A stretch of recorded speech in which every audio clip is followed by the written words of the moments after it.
시어머니의 환갑잔치, 남편은 10만 원을 던져주며 혼자 알아서 하라고 했다. 나는 미소를 지으며 도시락 20개를 주문했다. 음식이 식탁에 오르자 온 가족은 경악했다. 나는 거실 구석의 낡은 소파에 웅크리고 앉아 있었다. 눈은 TV 연속극에 고정되어 있었지만 내용은 전혀 들어오지 않았다. 오늘따라 집안 공기는 폭풍전야처럼 이상하리만치 무겁고 답답했다. 금요일 저녁이면 을의 가족들이 모여 즐거운 시간을 보내야 마땅하지만 이 이씨 집안에서 나에게 기쁨이란 너무나도 사치스러운 단어였다. 시아버님인 이대철 어르신은 거실 중앙에 가장 큰 안락의자에 거만하게 앉아 스포츠 신문을 들고 계셨다. 가끔씩 자신의 권위를 과시하려는 듯 크게 헛기침을 하셨다. 시어머니인 박순자 여사님은 부엌에서 사과를 깎고 계셨는데 과도가 사기 접시에 부딪히는 소리가 날카롭게 귀를 찔렀다. 맞은편 소파에는 시누이인 이민아가 대자로 뻗어 누워 스마트폰을 보며 킥킥거리고 있었다. 주변에는 아무도 안중에 없는 듯했다. 남편 이민주는 아직 돌아오지 않았다. 또 야근이거나 동료들과 회식이겠지. 어느 쪽이든 이유는 같았다. 나는 이런 저녁 남편의 부재에 이미 익숙해져 있었다. 지난 2년 이 집에 며느리로 들어온 날부터 나는 스스로를 움츠리는 법을 배웠다. 활기차고 포부 넘치던 그래픽 디자이너에서 이제는 기저귀와 시댁 식구들을 위한 삼시세끼에 파묻혀 사는 전업주부 김서연이 되었다. 나는 나의 희생이 언젠가는 인정받을 것이라 믿었다. 하지만 아니었다.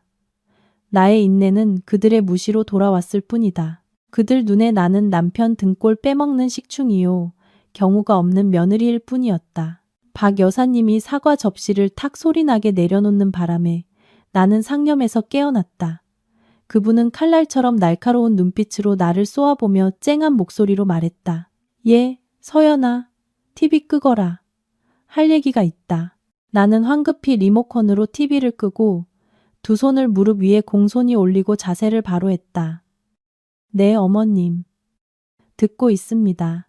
이대철 시아버님도 신문을 내려놓고 돋보기를 콧등으로 밀어 올리며 늘 그렇듯 근엄한 표정으로 나를 쳐다보셨다. 미나도 낄낄거리던 것을 멈추고 일어나 앉아 나를 곁눈질하더니 이내 어머니에게 아양을 떨었다. 엄마, 말씀하세요. 새언니 듣고 있잖아요.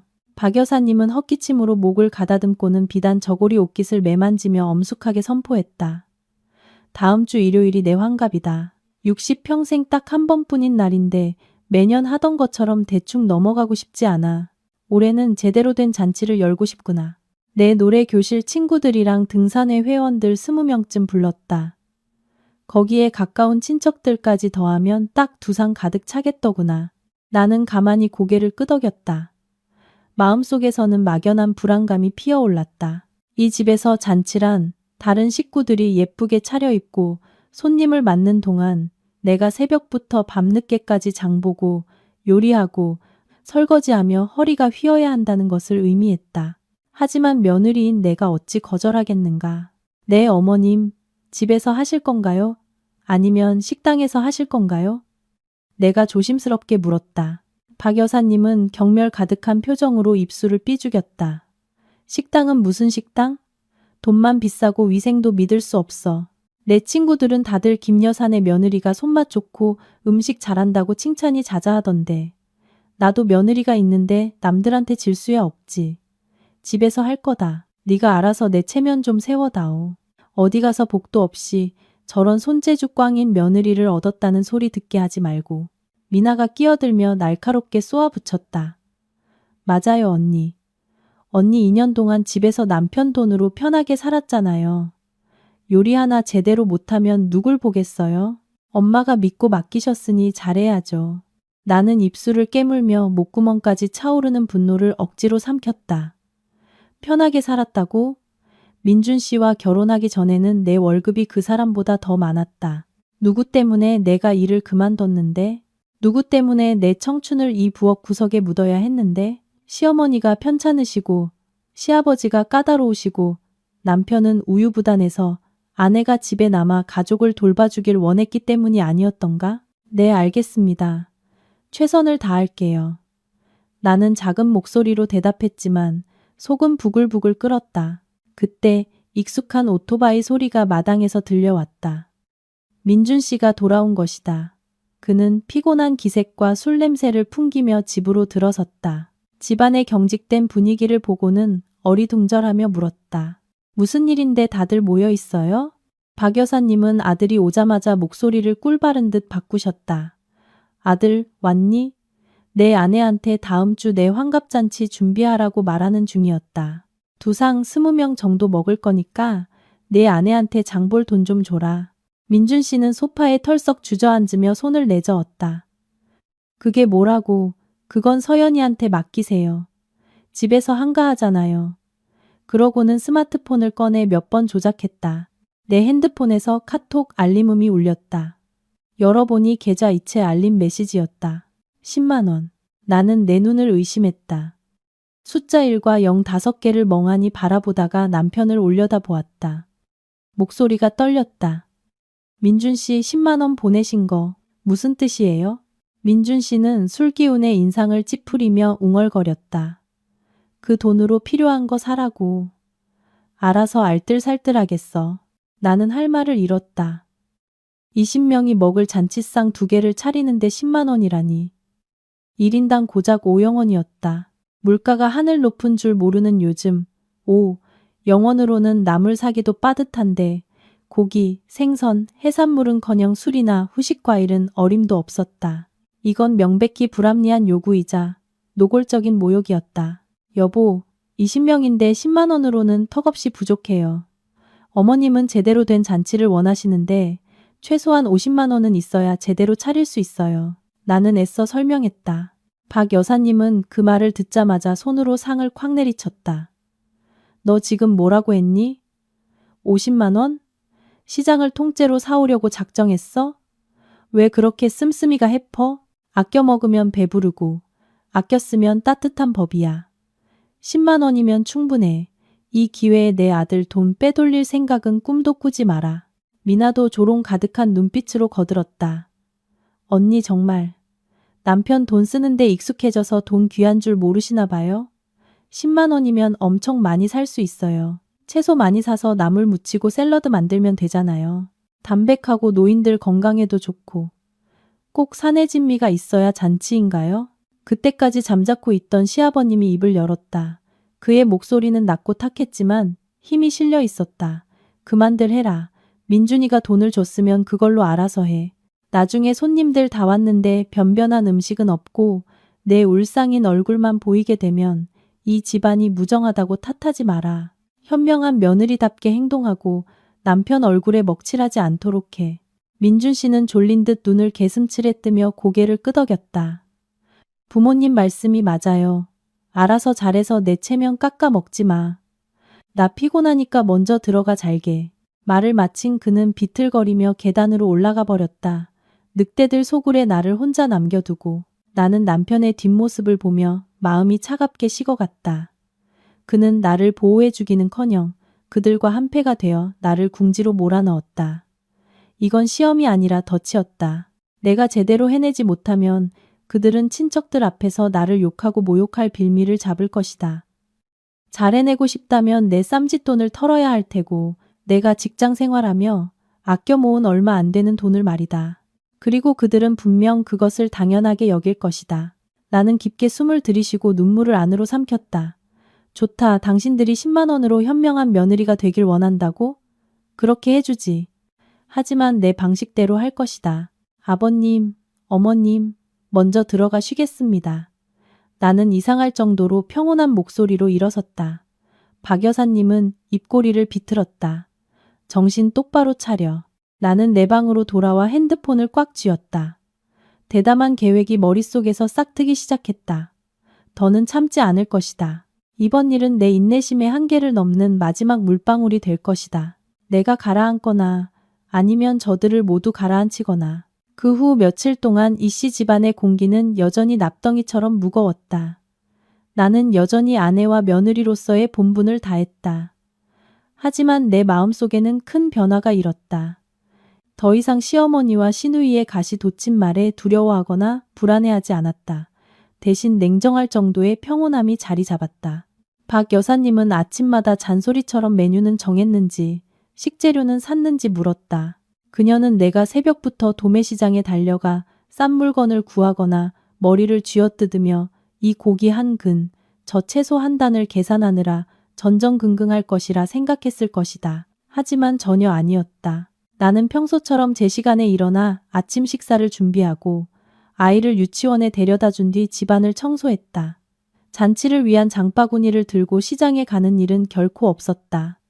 내가 태어나자 미나는 더욱 신이 나서 나를 비아냥거렸다. 수요일 저녁 식사 시간, 그녀는 갑자기 소리를 지르며 박 여사님에게 핸드폰을 자랑했다. 엄마 드리려고 주문한 안마 의자 거의 다 왔대요. 수입품이라 엄청 좋아요. 한 달 전에 예약금 걸어야 받을 수 있는 거라니까요. 100만 원짜리예요, 엄마. 박 여사님은 그 말을 듣고 눈을 반짝이며 활짝 웃었다. 어머나 우리 딸 효심도 지극해라. 100만 원이나 너무 비싸잖니. 그래도 정말 마음에 든다. 요즘 허리랑 무릎이 쑤셨는데 이거 있으면 딱이겠네. 미나는 의미심장한 목소리로 나를 곁눈질했다. 얼마 안 해요, 엄마. 저는 월급 받으니까 엄마한테 선물하는 게 당연하죠. 누구처럼 집안의 며느리라는 사람이 엄마 생신 잔치에 과일 한 조각 안 사오고 돈 한 푼까지 따지는 사람이랑은 다르죠. 나는 묵묵히 밥을 먹으며 못 들은 척했다. 나는 미나가 거짓말을 하고 있다는 것을 알고 있었다. 계약직 사무원의 월급은 쥐꼬리만 한데 씀씀이는 해프니 100만 원이 어디서 났겠는가. 분명 또 무슨 꿍꿍이가 있을 것이다. 하지만 나는 그녀를 폭로하지 않았다.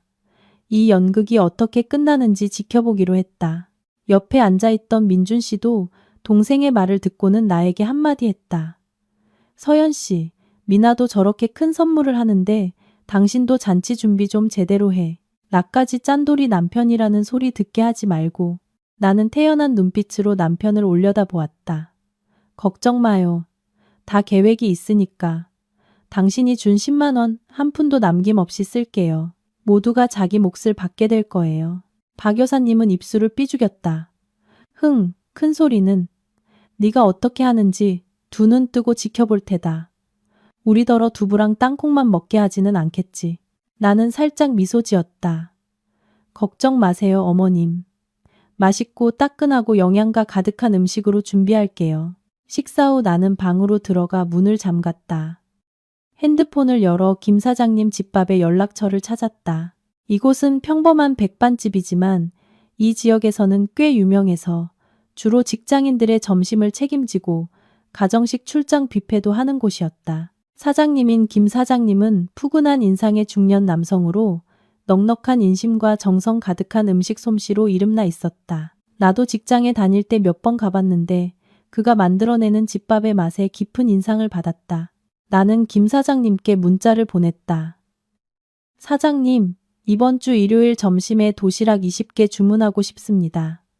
예산은 1인당 5영원입니다. 맛있는 메뉴로 좀 부탁드릴게요. 감사합니다. 곧바로 김 사장님에게서 답장이 왔다. 오케이, 아가씨. 5영원이면 충분하지. 갈치조림에 제육볶음, 된장찌개랑 나물 몇 가지 얹어서 맛있게 해줄게. 잔치 음식으로는 좀 빠듯하지만 단골 손님이니까 내가 이윤 좀 덜 남기고 신선한 재료로 만들어주지. 엄마가 해준 밥처럼 맛있게 해줄 테니 걱정 마. 주문 확정할까? 네, 확정할게요. 저희 집 주소로 낮 11시까지 배달 부탁드립니다. 알았어, 걱정 마. 김 사장님은 손님을 실망시킨 적이 없다고. 나는 핸드폰을 끄고 안도의 한숨을 내쉬었다. 준비는 끝났다.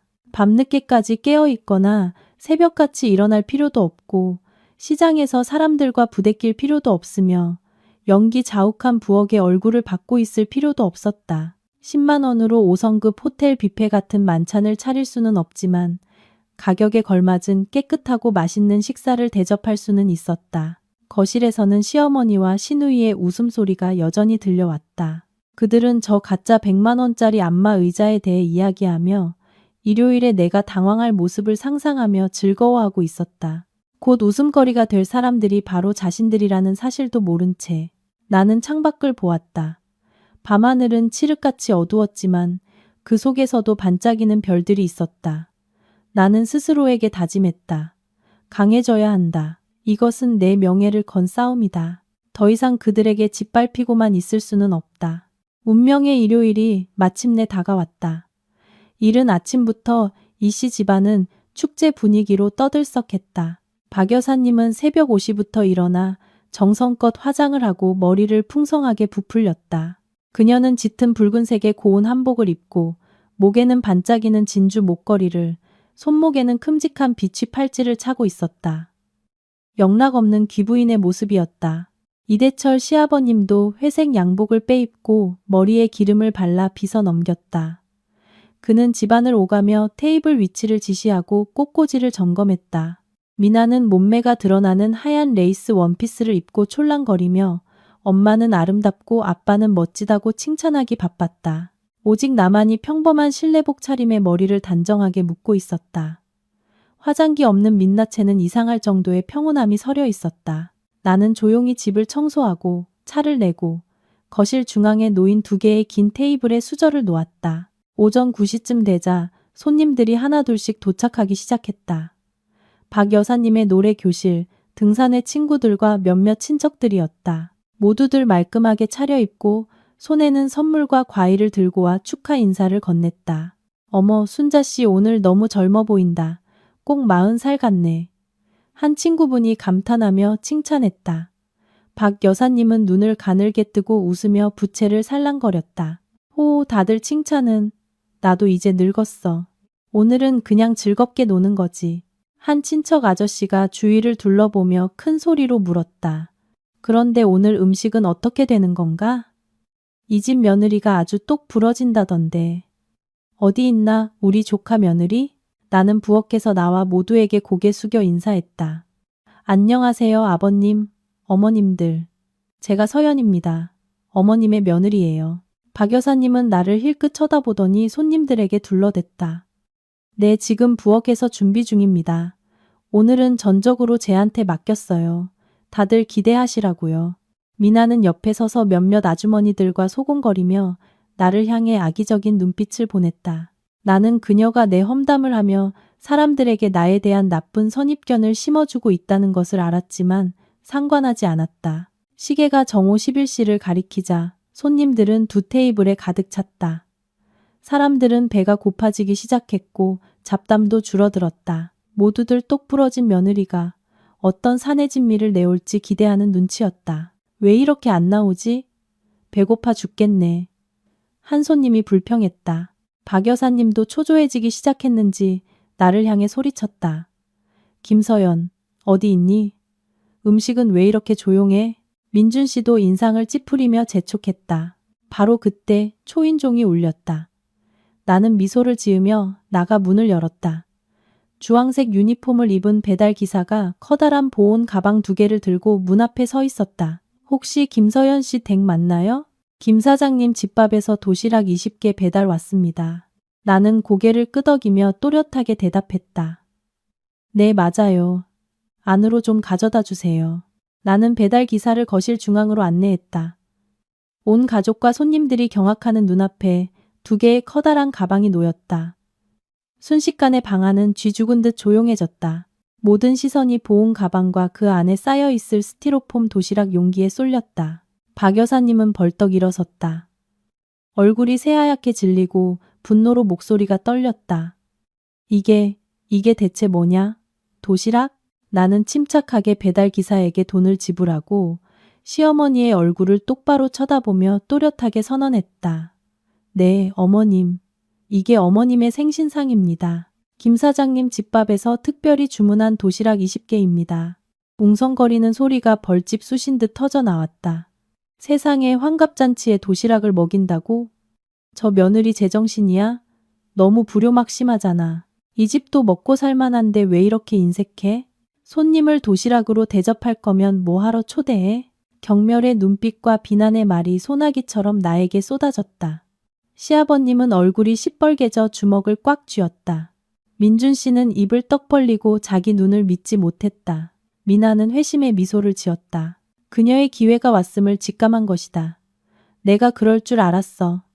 언니는 게을러서 요리하기 싫으니까 돈도 아까워서 대충 도시락으로 때우려는 거잖아. 우리 부모님 얼굴에 똥칠을 하려고 작정했어? 미나가 소리쳤다. 나는 여전히 허리를 꼿꼿이 편채 서 있었다. 쏟아지는 비난의 폭풍우 앞에서도 나는 조금도 떨지 않았다. 이것이야말로 내가 예상했던 반응이었고 진짜 재미있는 연극은 아직 시작도 하지 않았기 때문이다. 거실의 공기는 칼로 베어낼 수 있을 만큼 팽팽했다. 박 여사님은 가슴을 부여잡고 기절할 듯 헐떡였다. 그녀는 나를 손가락으로 가리키며 갈라진 목소리로 말했다. 내가 감히 내 친구들 앞에서 나를 이렇게 모욕해? 내가 집안에 호랑이 새끼를 들였구나. 나는 서둘러 대답하지 않고 천천히 보온 가방을 열어 아직 온기가 남아있는 도시락들을 꺼냈다. 갈치조림과 제육볶음의 고소한 냄새가 퍼져나가며 무거운 공기를 조금이나마 걷어냈다. 비록 도시락이었지만 김 사장님은 정성껏 준비했다. 밥은 윤기가 흘렀고 갈치조림은 먹음직스러운 갈색 빛을 띠었으며 된장찌개는 깨끗한 플라스틱 컵에 담겨 있었고 쌈채소는 싱싱했다. 보기에는 꽤 먹음직스러웠다. 하지만 도시락이라는 꼬리표는 여전히 화려한 잔치를 기대했던 손님들에게는 모욕이었다. 나는 손님들 앞에 부드럽지만 단호한 동작으로 도시락을 하나씩 놓았다. 아버님, 어머님들, 식사하세요. 아직 따뜻할 때 드셔야 맛있습니다. 시어머니의 친구 한 분이 입술을 삐죽이며 도시락을 멀리 밀쳐냈다. 됐수다. 내 평생 생일잔치 와서 이런 도시락은 처음 먹어보네. 꼭 노숙자들 무료 급식 받는 기분이야. 그 말은 불에 기름을 붓는 격이었다. 다른 사람들도 합세하여 독설을 퍼부었다. 요즘 세상 정말 말세야. 며느리가 시부모를 아주 우습게 아는구만. 민준이는 어디 갔어? 아내 교육을 어떻게 시켰길래 이렇게 난리를 피우게 둬? 그제야 민준 씨는 정신을 차렸다. 그는 나에게 달려와 내 손목을 강하게 움켜쥐었다. 너무 아파서 비명이 나올 뻔했다. 서연 씨, 미쳤어? 어떻게 이런 짓을 할 수 있어? 내가 잔치 차리라고 돈 줬잖아. 그 돈은 어디다 숨기고 이런 싸구려를 사와서 어머니를 대접해? 나는 남편의 손을 뿌리치고 그의 눈을 똑바로 쳐다보았다. 내 차가운 눈빛에 그는 주춤했다. 돈을 어디다 숨겼냐고요? 당신은 나한테 정확히 10만 원을 줬어요. 20명을 먹일 잔치를 제대로 차리고 현명한 며느리 노릇을 하라고 했죠. 당신 산수할 줄은 알아요? 10만 원을 20으로 나누면 1인당 5영원이에요. 그 5영원으로 김 사장님네 도시락을 주문한 것도 머리를 쥐어짜서 계산한 결과라고요. 이 가격에 이보다 더 맛있고 깨끗한 밥은 없어요. 뭘 더 바라는 거죠? 방아는 정적에 휩싸였다. 10만 원이라는 숫자는 모든 사람들의 얼굴에 찬물을 끼얹은 것 같았다. 그들은 의심의 눈초리로 민준 씨와 박 여사님을 번갈아 쳐다보았다. 박 여사님은 찔끔했지만 여전히 목소리를 높여 우겼다. 거짓말 마라. 내 남편 월급이 얼만데 고작 10만 원을 줬겠어. 네가 돈 빼돌리고 남편한테 뒤집어 씌우는 거지? 미나도 오빠를 거들었다. 맞아요. 언니, 거짓말하지 마세요. 우리 오빠가 집에서 제일 통 큰 사람인데 그렇게 푼돈을 줬을 리가 없어요. 언니의 인색함을 덮으려고 남편한테 누명을 씌우는 거죠? 민준 씨는 양쪽의 시선 속에서 어쩔 줄 몰라 하며 얼굴이 새빨개졌다. 그는 변명하려 했지만 말이 나오지 않았다. 내가 뭘 어쨌다고. 당신은 내가 마법사인 줄 알았어요? 아니면 돈이라도 찍어낼 수 있을 줄 알았나요? 나한테는 당신이 보낸 계좌 이체 메시지가 그대로 남아있어요. TV 화면에 띄워서 온 동네 사람들 다 보게 해줄까요? 내가 날카롭게 그의 말을 끊었다.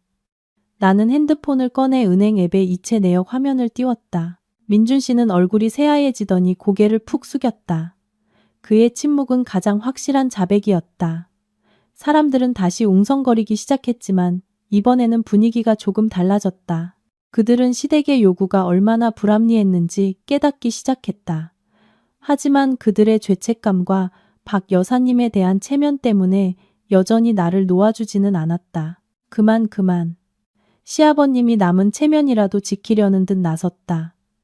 돈 문제는 집안에서 조용히 해결할 일이다. 하지만 아무리 그래도 내 시어머니 좋은 날에 이렇게 하는 건 옳지 않아. 돈이 부족했으면 부모님한테 더 달라고 말을 했어야지. 어떻게 손님들한테 도시락을 대접해? 집안 망신 다 시키는구나. 아버님, 말씀 잘하셨습니다. 나는 옅은 미소를 지었다.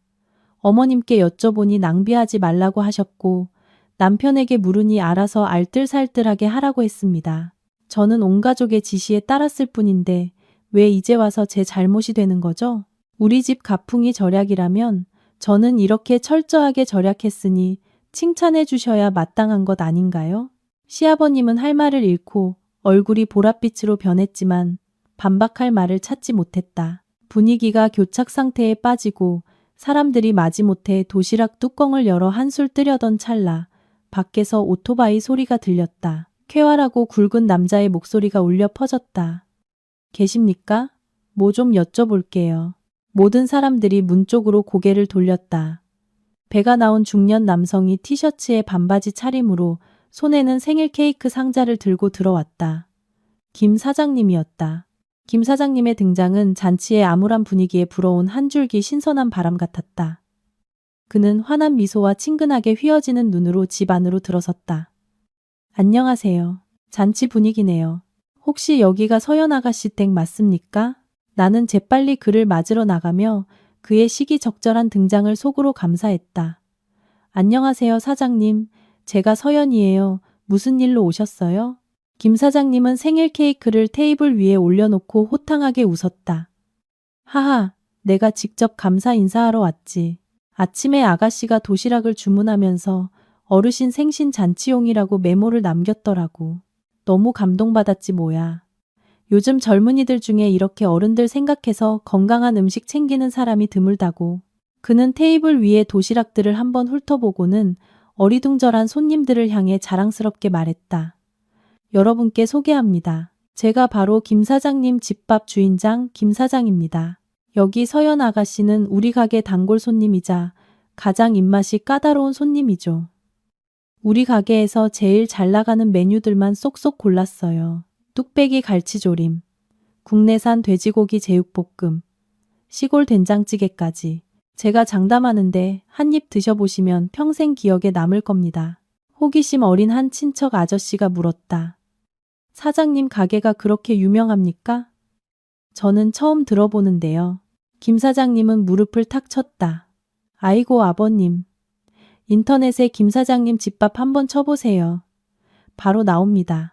우리 가게는 강남 일대 직장인들이랑 외국인 관광객들 전문으로 하는 곳이라고요. 김 사장님의 말은 거실에 터진 폭탄과도 같았다. 방금 전까지 도시락이 싸구려라고 비난하던 사람들의 눈이 휘둥그레졌다. 김 사장님은 계속해서 말을 이었다. 오늘이 서연 아가씨 시어머님 생신이라고 해서 제가 케이크 하나 준비했습니다. 어르신, 만수무강하세요. 아이고 사장님, 뭘 이런 것까지. 앉아서 식사라도 하고 가시지요. 김 사장님은 손을 내저었다. 아닙니다. 가게가 바빠서 이만 가봐야 합니다. 다들 맛있게 드세요. 드셔보시고 의견 있으시면 언제든 말씀해 주시고요. 말을 마친 그는 사람들에게 인사하고 밖으로 나갔다. 뒤에는 경악과 침묵만이 남았다. 김 사장님의 모습이 문 밖으로 사라지자마자 방 안 사람들의 태도는 180도 바뀌었다. 아까 그토록 투덜대던 친척 아저씨는 이제 젓가락으로 갈치조림 한 점을 집어 입에 넣고는 우물거리며 고개를 끄덕였다. 이거 진짜 맛있네. 생선살이 부드럽고 양념이 아주 잘 배었어. 역시 대표 메뉴는 다르구만. 시어머니의 친구도 제육볶음을 한 입 맛보더니 감탄했다. 정말 밥도 찰지고 국물도 시원하네. 이렇게 먹으니 느끼하지도 않고 속이 편하네. 서연이가 정말 고를 줄 아네. 거봐, 내가 뭐랬어. 저 애가 저렇게 착하게 생겼는데 허투루 할 리가 없지. 어른들 입맛 바꾸시라고 일부러 새로운 걸 준비한 거였어. 칭찬의 말이 여기저기서 터져나왔다.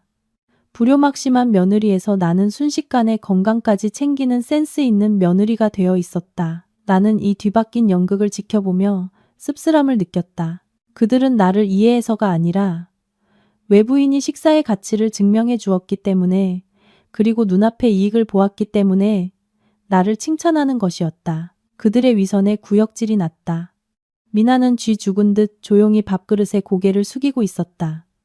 그녀는 나를 모욕하려던 계획이 처참하게 실패했음을 깨달았다. 박 여사님은 방금 전 나를 꾸짖었던 일은 없었다는 듯 웃고 떠들며 식사를 했다. 그녀는 나를 향해 꿀바른 목소리로 말했다. 서연아, 다음부터 이런 거 주문할 땐 미리 말해주지 그랬니? 내가 사람들한테 소개라도 하게. 나는 또 어서 앉아서 먹어라.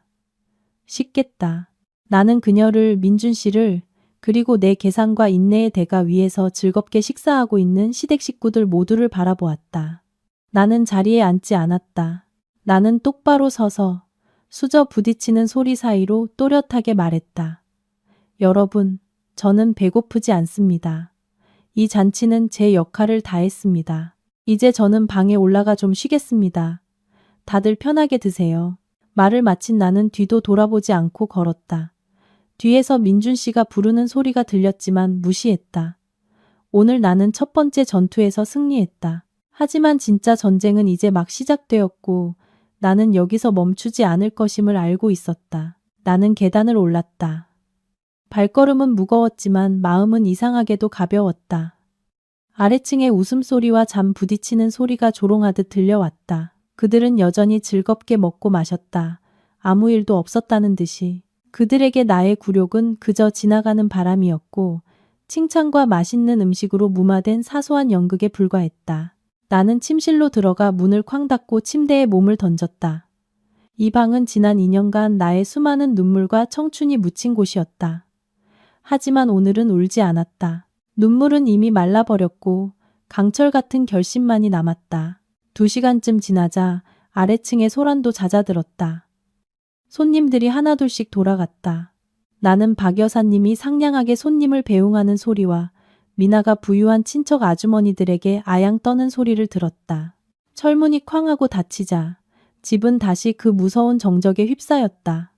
침실 문이 벌컥 열리고 술에 취해 얼굴이 벌개진 민준 씨가 들어왔다.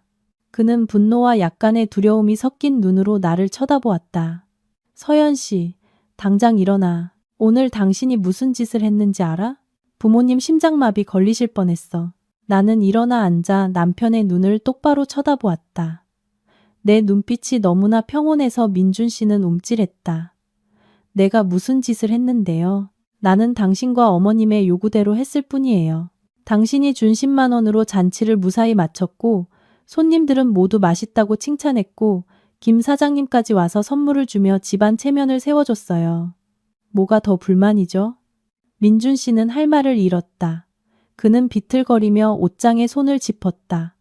하지만 당신은 내 체면을 생각하지 않았어. 사람들 앞에서 나를 망신줬다고. 당신이 그 이체 내역을 보여줬을 때 사람들이 나를 어떻게 쳐다봤는지 알아? 당신은 내 아내면서 어떻게 남들 앞에서 내 허물을 드러낼 수 있어? 나는 씁쓸하게 웃었다. 당신 체면요? 그럼 내 체면은요? 어머님과 당신 동생이 손님들 앞에서 나를 욕할 때 당신은 어디 있었죠? 나를 위해 한마디라도 변호해줬나요? 아니면 그들과 합세해서 나를 막다른 길로 몰아넣었나요? 당신은 자신의 헛된 자존심만 중요하고 아내의 명예는 아무렇지 않게 짓밟는군요. 닥쳐. 며느리면 인내할 줄도 알아야지. 부모님이 몇 마디 하신다고 죽는 것도 아닌데 왜 이렇게 일을 크게 만들어? 민준 씨가 소리쳤다. 인내요? 나는 2년 동안 참을 만큼 참았어요. 그 결과가 뭔데요? 하녀 취급당하고 무시당하고 경멸당하는 거요. 똑똑히 말해두죠. 오늘부터 나는 더 이상 참지 않을 거예요. 나는 이 집의 가정부가 아니에요. 나는 당신의 아내고 명백한 며느리예요. 존중받을 권리가 있다고요. 그때 복도에서 쿵쿵거리는 발소리가 들렸다. 박 여사님과 미나가 살기등등한 얼굴로 방으로 쳐들어왔다. 잘났네. 이제 남편한테 대들기까지 하는구나. 오늘 그 식당 주인이 와서 두둔해줬다고 네가 뭐라도 된 줄 알아? 이 집 주인은 여전히 나라는 걸 명심해. 박 여사님이 내 얼굴에 손가락질하며 소리쳤다. 미나도 옆에서 기름을 부었다. 정말 버르장머리 없는 며느리네. 엄마 저것 봐. 엄마한테 눈을 부라리잖아. 이런 건 제때 교육하지 않으면 나중에 온 가족 머리 꼭대기에 올라앉을 거라고요. 나는 일어나 그들 세 사람과 마주 섰다. 나는 더 이상 고개 숙이고 내내 하던 순종적인 며느리가 아니었다. 어머님 말씀이 맞아요. 이 집은 어머님 집이죠. 하지만 제 인생의 주인은 저예요. 지난 2년간 저는 모두를 만족시키기 위해 최선을 다했어요. 하지만 제 노력은 아무 의미가 없었나 봐요. 이제부터 저는 다르게 살 겁니다. 집안일은 계속하겠지만 제 방식대로 할 거예요. 돈은 분명히 하고 감정은 공평하게. 더 이상 하녀처럼 부림당하는 건 사절이에요. 문 밖에서 시아버님의 낮고 탁한 목소리가 들려왔다. 좋다. 공평하게 하고 싶으면 그렇게 해. 내일부터 내 개인적인 지출은 내가 알아서 해. 민준이한테 더 이상 돈 받을 생각 마라. 이 집에서 밥을 먹으려면 분수를 알아야지. 그게 싫으면 눈앞에서 사라져. 나는 시아버님을 보았다. 마음이 얼음장처럼 차가워졌다. 네, 아버님께서 그렇게 말씀하시니 따르겠습니다. 제 돈은 제가 벌어서 쓸 테니 집안에 한 푼도 패끼치지 않겠습니다. 하지만 그 대신 제 사생활과 제 일에 대해서는 모두 존중해 주시길 바랍니다. 시댁 식구들은 나를 이상한 생물체 보듯 쳐다봤다. 그들은 순종적이던 며느리가 이렇게 단호하게 선전포고를 할 줄은 꿈에도 몰랐을 것이다. 나는 앞으로의 길이 가시밭길일 것을 알았지만 두렵지 않았다. 나는 인내라는 고치를 뚫고 나왔고 다시는 돌아가지 않을 것이다. 다음 날 아침, 집안 공기는 얼음장처럼 차가웠다. 모두가 나를 냉랭한 눈으로 쳐다봤고 누구도 말을 걸지 않았다. 나는 여전히 일찍 일어나 아침 식사를 준비했지만 나와 내 아들 민수, 딱 두 사람 목만 준비했다. 부엌의 작은 식탁에 쌀국수 2그릇을 놓고 거실에서 쏟아지는 따가운 시선을 무시한 채 아들과 맛있게 먹었다. 식사를 마치고 나는 오토바이를 끌고 민수를 데리고 쇼핑몰로 향했다. 신선한 공기가 필요했고 오랫동안 잊고 지냈던 자유를 되찾고 싶었다. 번화한 쇼핑몰을 거닐며 세련되게 차려입고 자신감 있게 걷는 여성들을 보니 문득 내 모습이 초라하게 느껴졌다. 유행 지난 옷, 낡은 단화, 화장기 없는 얼굴. 나는 너무 오랫동안 나 자신을 방치했다. 서연아, 김서연 맞니? 뒤에서 부드러운 남자의 목소리가 들려왔다.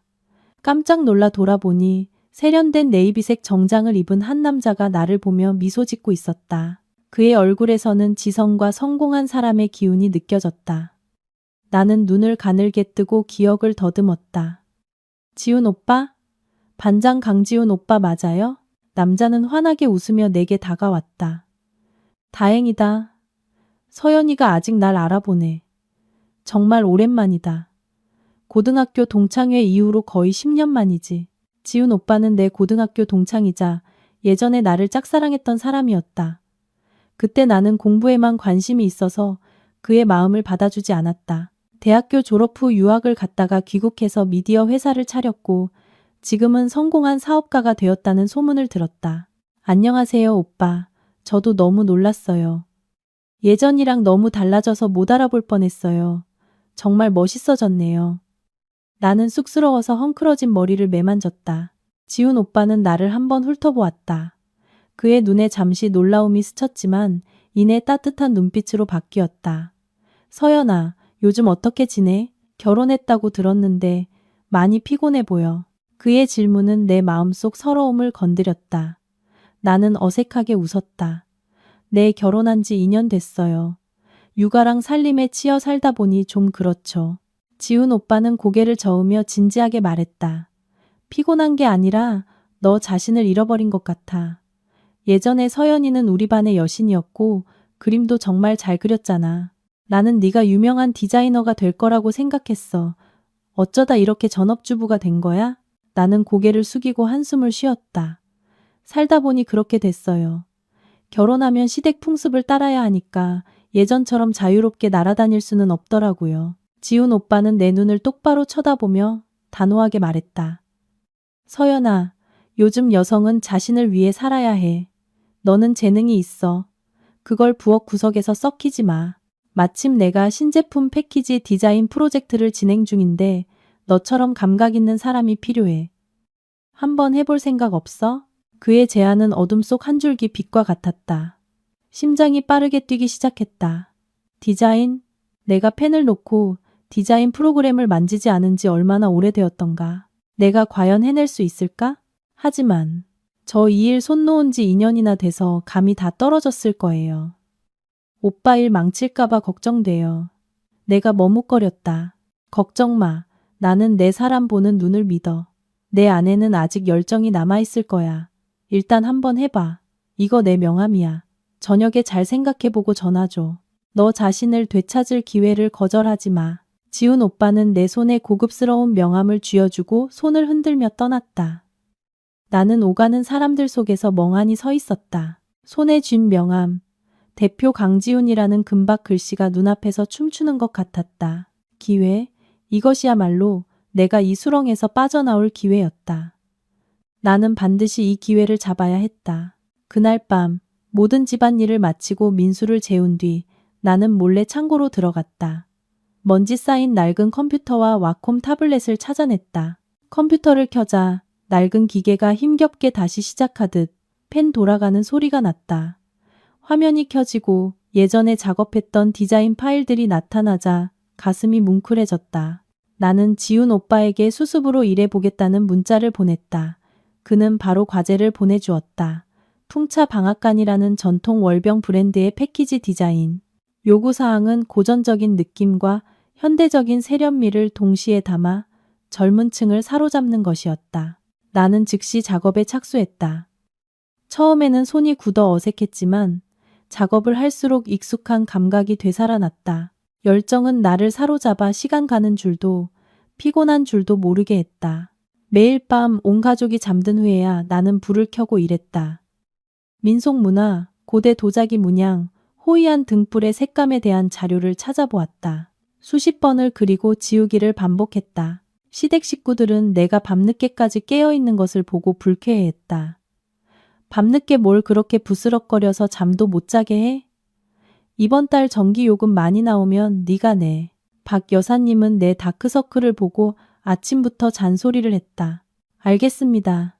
제가 알아서 할게요. 나는 짧게 대답하고는 다시 아이를 유치원에 데려다 주었다. 밤샘 작업 사흘 만에 마침내 디자인 시안이 완성되었다. 나는 붓글씨체로 풍차 방앗간의 이미지를 표현하고 보름달과 연꽃 이미지를 겹쳐 넣었다. 주된 색상은 고풍스러운 청록색과 금색을 사용하여 따뜻하면서도 고급스러운 느낌을 주었다. 나는 졸업작품을 제출하는 대학생처럼 떨리는 마음으로 지훈 오빠에게 파일을 보냈다. 2시간 후 전화가 울렸다. 지훈 오빠였다. 서연아, 대박. 클라이언트가 내 디자인 보고 바로 마음에 들어 했어. 브랜드의 정신을 정말 잘 파악했다고 칭찬이 자자해. 당장 계약하고 싶대. 나는 기쁨에 겨워 소리를 지를 뻔했다. 정말요, 오빠? 장난 아니죠? 장난은 무슨. 계약금 바로 보내줄게. 일 500만 동약 75만 원이야. 총 계약금은 3영만 동약 150만 원이고 다시 레이스에 복귀한 걸 축하해. 카톡 은행 알림음이 울렸다. 내 계좌에 일 500만 동이 입금되었다. 나는 그 숫자를 보며 눈물을 흘렸다. 2년간 식충이로 산 후 처음으로 번 돈이었다. 이것은 단순한 돈이 아니었다. 나의 자존심이자 내 가치를 증명하는 것이었다. 나는 해냈다. 나는 쓸모없는 사람이 아니었다. 내가 돈을 벌고 옷차림이 깔끔해지자 시댁 식구들은 의심하기 시작했다. 그들은 오랫동안 집구석에 박혀있던 며느리가 그렇게 빨리 돈을 벌 수 있다는 것을 믿지 못했다. 어느 날 오후 지훈 오빠는 패키지 인쇄에 대해 논의하기 위해 나를 카페로 불렀다. 우리는 창가 자리에 앉아 종이 재질과 색감에 대해 열정적으로 이야기했다. 지훈 오빠는 매우 신사적이었고 분위기가 너무 딱딱해지지 않도록 가끔 농담도 건넸다. 불행하게도 미나와 탐이라는 이름의 친척 아주머니가 우연히 그곳을 지나가고 있었다. 탐 아주머니는 동네에서 소문내기 좋아하는 사람으로 유명했다. 내가 낯선 남자와 앉아 즐겁게 웃고 있는 것을 보자 그녀는 미나의 팔을 잡아 끌며 속삭였다. 저기, 미나야, 저거 내 새언니 아니니? 어머나, 저 다정한 것 좀 봐. 어쩐지 요즘 화장하고 옷도 빼입더라니. 애인이 있었구나. 미나는 눈을 가늘게 뜨고 나를 알아보았다. 그녀는 재빨리 핸드폰을 꺼내 연신 사진을 찍었다. 일부러 오해를 살 만한 각도에서 마치 지훈 오빠가 내 손을 잡고 있는 것처럼 보이게 찍었다. 사실 그는 테이블 위에 종이 샘플을 가리키고 있었을 뿐인데 김서연 이번엔 제대로 걸렸어. 감히 우리 오빠한테 뿔을 달아? 미나는 중얼거리며 음흉한 미소를 지었다. 그날 저녁 그 사진들은 이씨 집안의 단체 카톡방에 올라왔다. 미나는 자극적인 캡션까지 덧붙였다. 새언니 큰 사업 하신다더니 이렇게 고급 카페에서 손님 접대하시네요. 어쩐지 요즘 집에 와서 거만하게 굴더라니. 집안은 발칵 뒤집혔다. 박 여사님은 민준 씨에게 당장 귀가해서 가족회의를 열라고 전화했다.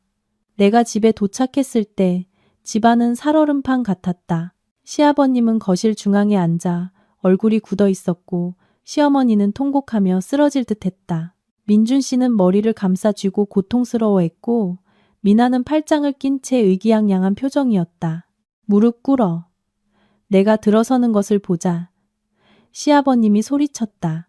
나는 무슨 일인지 몰라 어리둥절했다. 왜 제가 무릎을 꿇어야 하죠? 제가 뭘 잘못했나요? 미나가 테이블 위로 핸드폰을 던졌다. 화면에는 나와 지훈 오빠의 사진이 떠 있었다. 아직도 발뺌할 거예요? 이게 뭔지 똑똑히 봐요. 대낮에 낯선 남자랑 희희낙낙하고 있었으면서 부끄러운 줄도 몰라요? 박 여사님은 울부짖었다. 아이고, 하늘도 무심하시지? 우리 집안이 무슨 죄를 지어서 저런 행실 나쁜 며느리를 들였을까? 남편은 밖에서 힘들게 돈 벌어 먹여 살리는데 아내는 집에서 바람이나 피우고 어쩐지 요즘 새 옷 살 돈이 있더라니. 그게 다 남자한테서 나온 돈이었구나. 나는 사진을 보고 이어서 민준 씨를 보았다. 나는 그가 나를 믿어주고 자초지종을 물어봐 주길 바랐다. 하지만 그는 의심과 실망이 가득한 눈으로 나를 쳐다볼 뿐이었다. 서연 씨, 설명해봐. 이 남자 누구야? 이 남자 때문에 당신이 변한 거야? 내가 돈 없고 무능해서 다른 부자라도 찾은 거냐고? 민준 씨의 질문은 내 심장을 칼로 베는 것 같았다. 평생을 함께하기로 맹세한 남편. 내 청춘을 바쳐 돌봐온 사람이 몰래 찍힌 사진 몇 장을 아내의 인격보다 더 믿고 있었다. 나는 울지 않았다. 나는 웃었다. 씁쓸하고 경멸적인 웃음이었다. 당신들은 내가 그렇게 싸구려인 줄 알아요? 이 집 며느리라는 자리를 누구나 탐낼 거라고 생각하나요? 좋아요. 진실을 알고 싶다고요? 보여드리죠. 나는 침착하게 가방에서 빨간 직인이 찍힌 디자인 계약서와 은행 이체 확인서를 꺼냈다. 나는 그 서류 뭉치를 미나의 핸드폰 옆 테이블 위로 던졌다. 눈 똑바로 뜨고 잘 보세요. 나는 힘주어 말했다. 시아버님은 계약서를 집어들고 떨리는 손으로 돋보기를 고쳤었다. 시어머니와 미나도 고개를 들이밀었다. 민준 씨도 호기심에 고개를 들었다. 패키지 디자인 용역 계약서. 갑, 주, 미디어 솔루션. 김서연. 계약 금액 3,000만 동. 1차 대금일 500만 동 지급 완료. 시아버님은 놀라움에 갈라진 목소리로 한자 한자 읽어 내려갔다. 나는 똑바로 서서 또렷하게 선언했다. 사진 속 남자는 제 고등학교 동창인 강지훈 대표입니다. 그가 저에게 디자인을 의뢰했고 이것은 제 지식으로 번 정당한 노동의 대가입니다. 저는 제 능력과 노력으로 돈을 벌었습니다. 누구에게 한 푼 구걸하지도 않았고 돈 때문에 누구와 잠자리를 하지도 않았습니다. 거실은 쥐 죽은 듯 조용했다. 박 여사님은 입을 떡 벌리고 아무 말도 못했다. 미나는 얼굴이 새하얘져서 슬그머니 핸드폰을 거두었다. 민준 씨는 은행 이체 확인서에 찍힌 500만 동이라는 숫자를 보았다. 그의 얼굴은 붉어졌다 파래졌다 했다. 나는 그들에게 반격할 기회를 주지 않고 계속해서 몰아붙였다. 이 일 500만 동은 사흘 만에 끝낸 프로젝트의 계약금일 뿐이에요. 민준 씨 한 달 월급에 가깝죠. 저보고 식충이라고요? 저보고 행실이 나쁘다고요? 죄송하지만 저는 그런 쓸데없는 짓 할 시간 없습니다. 제 시간은 이제 돈을 벌고 제 경력을 쌓는 데 쓰일 겁니다. 나는 날카로운 눈빛으로 미나를 쳐다보았다. 그리고 너, 미나야. 사진 찍고 이야기 꾸며내는 거 좋아하면 계속해. 하지만 다음부터는 남을 모함하기 전에 사실관계부터 똑똑히 확인해. 만약 한 번만 더 내 명예를 훼손하면 그때는 명예훼손으로 고소할 거야. 나한테는 대기업 대표라는 증인과 증거가 충분하니까. 미나는 겁에 질려 박 여사님 뒤로 물러섰다. 그제야 정신을 차린 박 여사님은 더듬거리며 체면을 차리려 애썼다. 그걸 우리가 어떻게 알았겠니? 네가 낯선 남자랑 있으니 의심하는 것도 당연하지. 정당하게 일하는 거였으면 진작 말을 하지 그랬어. 온 가족이 오해하게 만들고 제가 제 돈 벌겠다고 말씀드렸지만 아무도 절 믿지 않았잖아요. 다들 제가 실수하기만을 기다렸다가 짓밟으려고만 했죠. 민준 씨가 일어나 내게 다가왔다. 그의 목소리에는 후회가 담겨 있었다. 서연아, 미안해. 내가 너무 화가 나서 이성을 잃었어. 당신이 다른 남자랑 웃는 사진을 보고 질투가 났어. 용서해줘. 나는 민준 씨의 손을 뿌리쳤다. 나한테 손대지 마. 나에 대한 당신의 믿음이 고작 그 정도밖에 안 돼요? 앞뒤 없는 사진 한 장에 아내를 부정한 여자로 몰아붙이다니. 당신한테 너무 실망했어요. 나는 계약서와 서류들을 챙겨 가방에 넣었다. 이제부터 제 일은 제가 알아서 결정하고 제가 번 돈은 제가 알아서 쓸 겁니다. 누구도 제 인생에 간섭하지 마세요. 그리고 기억해요. 다시는 제 인격을 모독하지 마세요. 말을 마친 나는 뒤돌아 내 방으로 직행했다. 이 순간부터 이 집에서 나의 위치는 완전히 바뀌었다는 것을 알았다. 돈은 곧 힘이고 발언권이었다. 내가 경제적으로 자립하자 그들은 나를 다른 눈으로, 경외와 두려움이 섞인 눈으로 볼 수밖에 없었다. 하지만 이것은 시작에 불과했다. 나는 아직 저 귀한 신우이의 진짜 얼굴을 벗겨내야 했다. 900만 동짜리 금은방 영수증은 여전히 낡은 상자 속에서 빛을 볼 날을 기다리고 있었다. 내가 큰 계약을 따냈다는 소식은 금세 퍼져나갔다. 가장 먼저 축하 전화를 걸어온 사람은 다름 아닌 김 사장님 집밥의 김 사장님이었다. 알고 보니 김 사장님은 강지훈 대표의 오랜 사업 파트너였다. 지훈 오빠에게서 내가 디자인한 월병 패키지 프로젝트에 대해 듣고는 깊은 인상을 받았다고 했다. 여보세요, 서연 아가씨? 나 김 사장이야. 지훈 대표한테 아가씨 칭찬을 아주 귀에 못이 박이도록 들었네. 마침 내가 우리 백반 체인점 브랜드 리뉴얼을 생각 중인데 아가씨가 한번 맡아줄 수 있을까? 나는 너무나 기쁘고 놀라웠다. 네, 사장님. 안녕하세요. 저를 믿어주시니 이보다 더 좋을 순 없죠. 기꺼이 맡겠습니다. 그렇게 나는 새로운 프로젝트에 뛰어들었다. 이번에는 영감을 얻기 위해 직접 김 사장님의 식당을 찾아갔다. 식당 내부는 붉은 벽돌과 대나무 테이블, 검은 뚝배기들로 꾸며져 있어 정겨운 시골집 분위기를 물씬 풍겼다. 나는 쌀알과 뚝배기 이미지를 기반으로 로고와 메뉴판을 디자인하기로 하고 따뜻한 느낌의 갈색 톤을 사용했다. 나는 밤낮을 잊고 일에 몰두했다. 오랫동안 억눌려 있던 창의력이 터져나온 샘물처럼 맹렬하게 흘러넘쳤다. 일주일 만에 완벽한 브랜드 아이덴티티 디자인을 완성했다. 김 사장님은 결과물을 보고 무릎을 탁 치며 호탕하게 웃었다. 기가 막히네. 바로 이거야. 보기만 해도 군침이 돌고 식욕이 당기는구만. 바로 승인이야. 내일 회계팀에 말해서 바로 입금해주라고 할게. 약속대로 다음 날 내 계좌에는 5억만 동약 250만 원이 입금되었다. 그뿐만 아니라 김 사장님은 자신의 식당 체인점에서 평생 무료로 식사할 수 있는 VIP 카드까지 보내주었다. 큰돈을 손에 쥐자 나는 그 어느 때보다 자신감이 넘쳤다. 나는 그 돈의 일부로 새 옷과 고급 화장품을 사고 몸매 관리를 위해 요가 학원에 등록했다.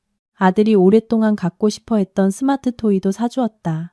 나의 변화는 시댁 식구들이 나를 다른 눈으로 보게 만들었다. 박 여사님은 나를 비난하던 태도를 바꿔 이제는 이웃들에게 자랑하기 시작했다. 우리 며느리가 얼마나 똑똑한지 몰라요. 큰 회사들 디자인을 해주는데 돈을 물쓰듯 번다니까요. 얼마 전에는 나한테 최고급 제비집 선물 세트도 사줬어요. 나는 그 말을 다 들었지만 씁쓸하게 웃을 뿐이었다. 그녀가 태도를 바꾼 것은 나를 아껴서가 아니라 내가 돈이 있기 때문이었다. 돈은 정말 무서운 마력을 가졌다. 가장 완고한 편견마저도 구부릴 수 있었다. 하지만 나는 그들이 내게 안겨준 쓰라린 상처들을 잊지 않았다. 나는 여전히 거리를 두었고 모든 생활비 지출에 있어 공평함을 유지했다. 식비와 공과금은 충분히 냈지만 그들의 불합리한 요구에는 단 한 푼도 더 주지 않았다. 민준 씨는 내가 날마다 예뻐지고 자신감 넘치는 모습을 보이자 안절부절 못하기 시작했다. 그는 퇴근 시간을 앞당기고 집안일을 돕고 아이와 놀아주며 내 마음을 얻으려 애썼다. 하지만 한번 엎질러진 물은 다시 담을 수 없는 법. 그에 대한 내 감정은 운명의 그 생일날 밤 이미 차갑게 식어버렸다. 그 주 주말, 나는 2층 베란다를 청소하기로 했다. 그곳에는 가족들의 낡은 물건들이 담긴 상자들이 산더미처럼 쌓여 있었다. 먼지가 자욱해서 계속 재채기가 나왔다. 시아버님의 낡은 책 상자들을 옮기다가 구석에 처박혀 있던 분홍색 플라스틱 상자를 우연히 건드렸다. 상자가 바닥에 떨어지면서 뚜껑이 열렸고 안에서 머리핀, 머리끈, 수첩, 종이 조각 같은 자질구레한 물건들이 쏟아져 나왔다. 물건들을 주워 담으려는데 이것이 미나의 개인 물품 상자라는 것을 깨달았다. 이 귀한 시누이는 물건을 아무데나 던져두는 버릇이 있었다. 쓰지 않는 것은 모두 눈에 안 띄게 베란다로 치워버렸다. 모든 것을 다시 상자에 넣으려던 순간 머리핀 더미 속에 구겨져 있던 작은 종이 조각에 눈길이 멈췄다. 감열지 영수증은 색이 좀 바랬지만 글씨는 아직 읽을 수 있었다. 호기심에 종이를 펴보았다. 바오딘 금은방의 구매 영수증이었다. 품목 18K 금팔찌, 중량 2돈. 단가 1돈당 5영 영동. 합계 10영 영동 약 50만원. 구매일 2025년 10월 10일. 고객명 쩐티응아 미나의 베트남식 이름. 나는 깜짝 놀랐다. 2025년 10월 10일. 그날은 민준 씨가 단기 출장을 가기 전 어머니와 미나에게 생일잔치 비용을 주었다고 말한 바로 그날이었다. 그날이 화요일이었다는 것을 똑똑히 기억했다. 박 여사님이 잔치를 열겠다고 선언한 운명의 금요일 저녁 사흘 전이었다. 전류가 등골을 타고 흘렀다.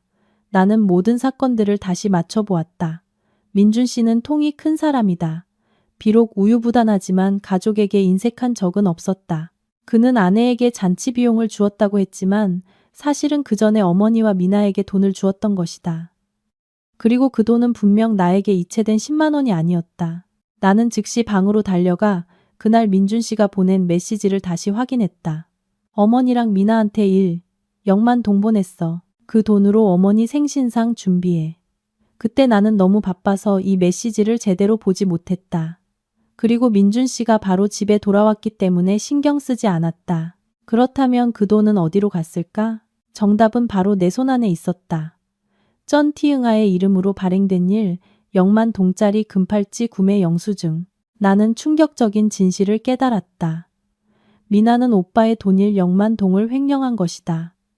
그녀는 그 돈으로 자신을 치장할 금팔찌를 샀다. 그녀는 일부러 나를 공경에 빠뜨려 돈을 가로채는 동시에 이 기회를 이용해 내가 친척들 사이에서 인색하고 손재주 없는 며느리로 비웃음당하게 만들려 한 것이다. 그녀의 사악함과 탐욕에 소름이 끼쳤다. 그녀는 단순히 심술까진 시누이가 아니라 자기 가족을 상대로 사기치는 도둑이었다. 나는 영수증을 꽉 쥐었다. 분노가 격렬하게 타올랐다. 좋아, 미나야. 네가 감히 나한테 이런 짓을 해? 그럼 나도 무자비하게 대해주지. 네가 금을 좋아한다고? 오늘 내가 너에게 진짜 금맛을 보여주마. 나는 영수증을 조심스럽게 사진 찍어 핸드폰의 비밀 폴더에 저장하고 원본은 지갑에 넣었다. 이 증거를 터뜨릴 가장 적절한 시기가 필요했다. 그녀가 변명할 수 없고 시부모님도 그녀를 감싸줄 수 없는 그런 순간.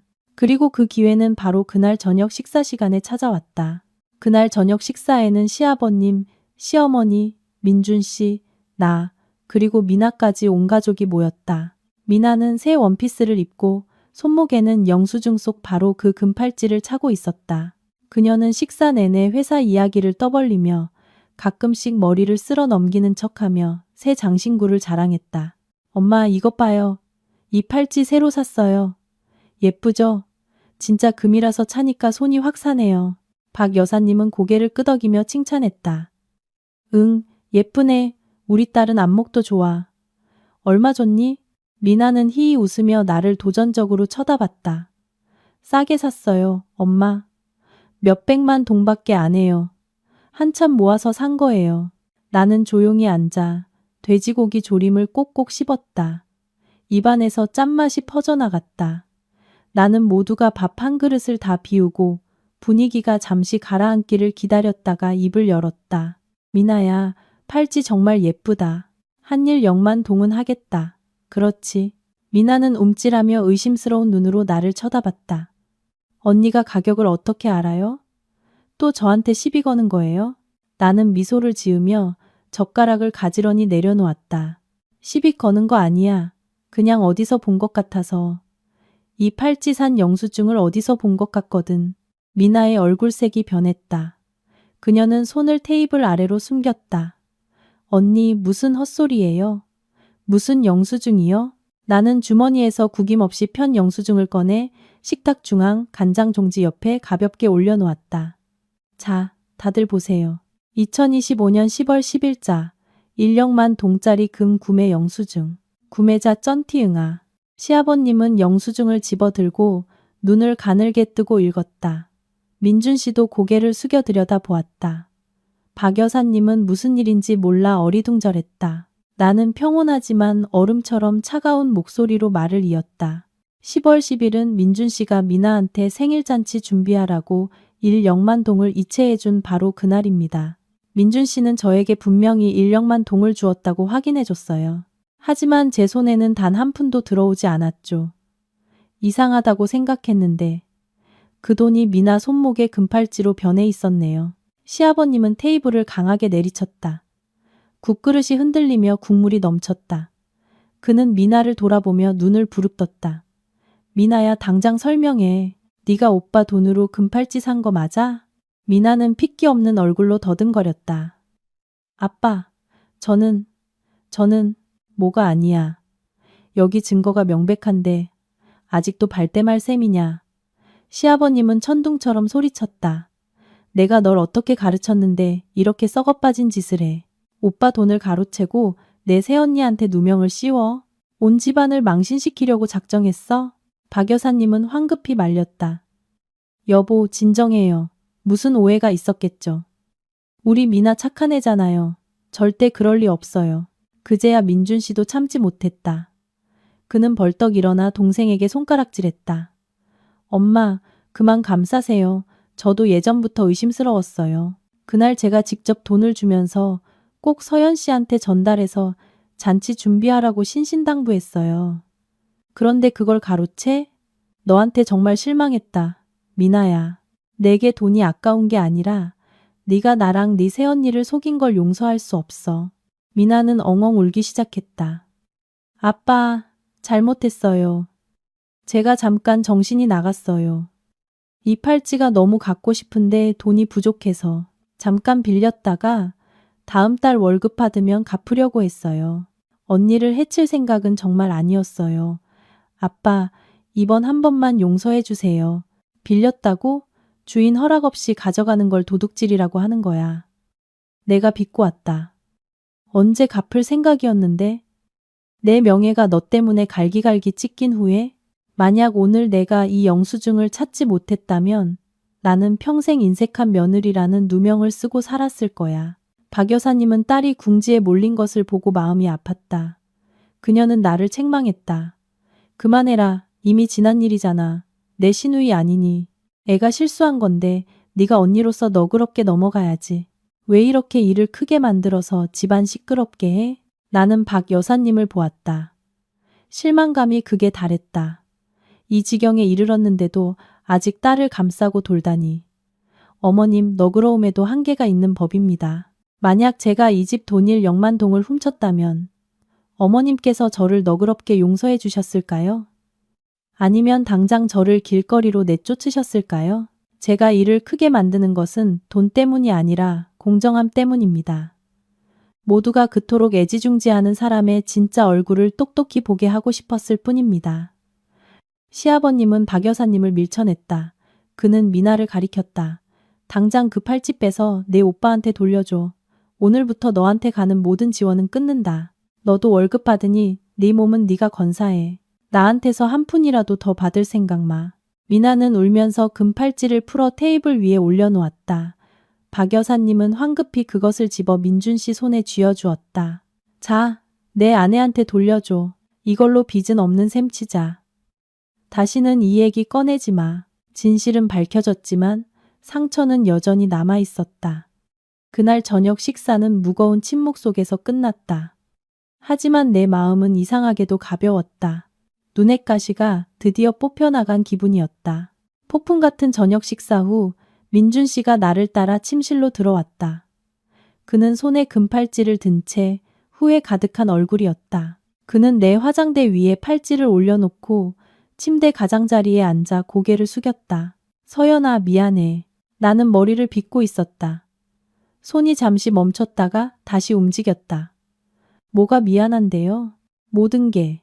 당신을 믿지 못한 거, 당신이 그동안 억울하게 고생하게 둔 거, 내가 미나한테 속아서 온 가족이 휘둘린 거. 나는 정말 나쁜 남편이야. 나는 의자를 돌려 그를 보았다. 2년의 결혼 생활 동안 이렇게 진심으로 잘못을 인정하는 민준 씨의 모습은 처음이었다.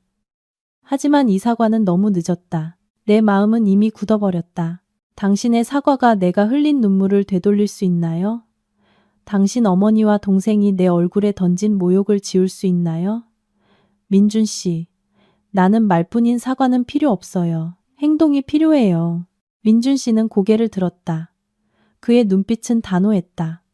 말해봐, 내가 뭘 하면 될까? 내 잘못을 씻기 위해서라면 뭐든지 할게. 나는 일어나 그의 앞에 서서 그의 눈을 똑바로 쳐다보았다. 좋아요. 정말로 바로잡고 싶다면 3가지 조건이 있어요. 첫째, 이제부터 이 집의 모든 재정은 내가 관리해요. 당신 월급 카드를 나한테 줘요.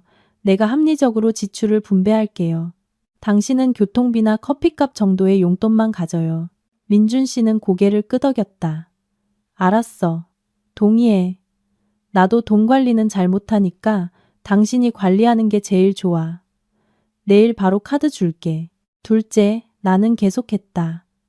아이 교육, 집안 물건 구매, 대내외적인 일까지 집안의 모든 중요한 결정은 최종적으로 내가 결정권을 가져요. 지난번 어머님 생신 때처럼 이미 결정된 상황에 놓이고 싶지 않아요. 동의해. 당신은 내 아내니까 결정할 권리가 있어. 앞으로는 뭐든지 하기 전에 당신과 상의할게. 그리고 가장 중요한 3번째 조건. 내 경력이 최우선이에요. 나는 더 이상 전업주부로 살지 않을 거예요.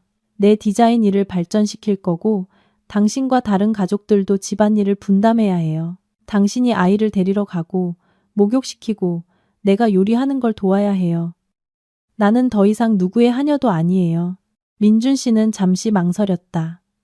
남자가 부엌에 들어가고 집안일을 하는 것은 그와 이 가족에게는 아직 낯선 일이었다. 하지만 내 단호한 태도를 보고 그는 다른 선택지가 없음을 깨달았다.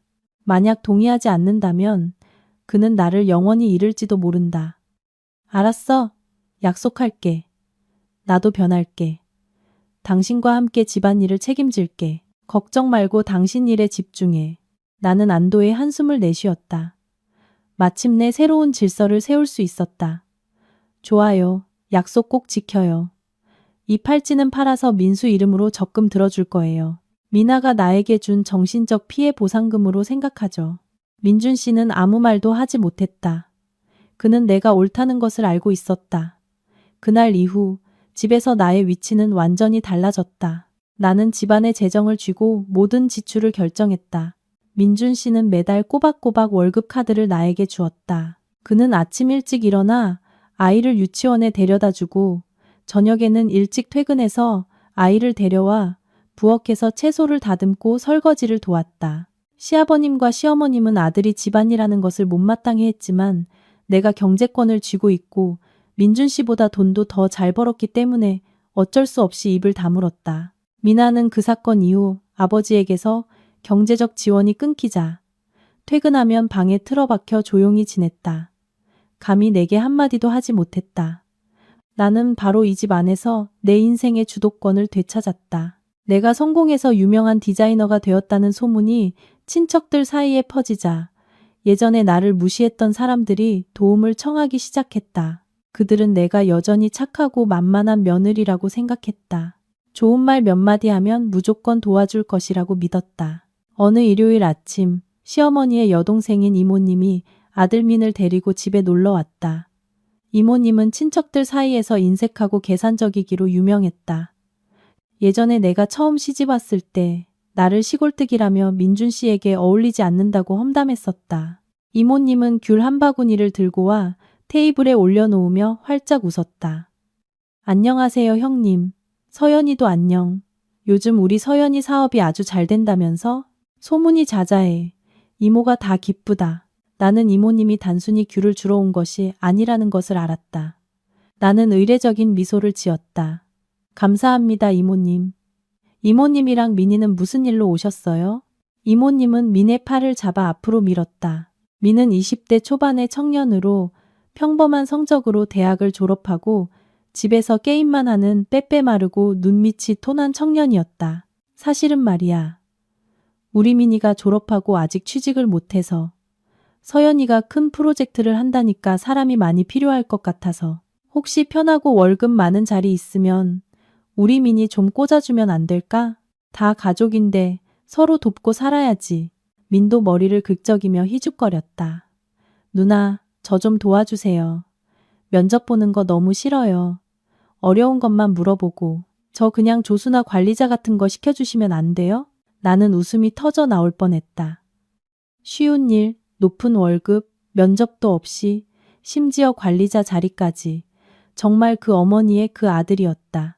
가만히 앉아서 감 떨어지기만 바라는 신보가 뼛속까지 박혀 있었다. 나는 이모님의 눈을 똑바로 쳐다보며 진지하게 말했다. 이모님, 제가 협력하는 회사는 외국계 기업이에요. 채용 절차가 매우 엄격해요. 진짜 실력 있고 경험 많고 스트레스를 견딜 수 있는 사람만 뽑지 인맥으로 사람 뽑는 곳이 아니에요. 이모님은 손을 내저었다. 에이, 절차는 다 사람이 만드는 거지. 네가 프로젝트의 중요한 사람인데 네가 한마디 하면 누가 안 듣겠어. 그냥 내 사촌 동생이라고 말하면 누가 거절하겠니? 그럴 수는 없어요, 이모님. 제 신뢰는 제 일의 질로 쌓은 거예요. 실력 없는 사람을 데려오기 위해 그걸 버릴 수는 없어요. 그건 민희에게도 저에게도 해가 되는 일이에요. 이모님의 얼굴이 굳어졌다. 내 말은 우리 민희가 실력이 없다는 거니? 걔도 대학 졸업장 있는 애야. 너 돈 좀 번다고 사람 무시하지 마라. 동생 좀 도와주는 게 그렇게 어렵니? 나는 단호한 태도를 유지했다. 누구를 무시하는 게 아니라 저는 프로페셔널하게 일할 뿐이에요.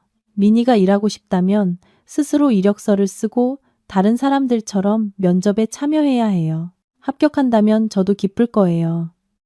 하지만 제 권한을 이용해서 뒷문으로 꽂아주는 일은 절대 없을 거예요. 나는 민을 향해 말했다.